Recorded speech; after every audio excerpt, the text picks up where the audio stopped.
ইরশাদ করেন, যে ব্যক্তি সকাল বেলা 3 বার তেলাওয়াত করবে আউযু বিল্লাহিস সামিউল আলিম মিনাশ শাইতানির রাজিম,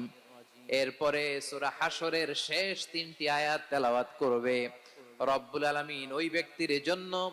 70,000 ফেরেশতা নিয়োগ দিবেন যারা সারা দিন ওই লোকের জন্য মাগফিরাতের দোয়া করবে। শুধু এখানেই শেষ নয়, বিশ্বনবী ফরমান ওয়া ইন মাতা ফি যালিকাল ইয়াউমি মাতা শাহীদান,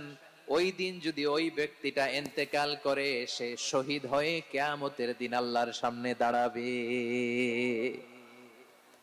সকালবেলা যদি পড়েন 3 বার আউযু বিল্লাহিস সামিউল আলিম মিনাশ শাইতানির রাজিম 3 বার পড়ে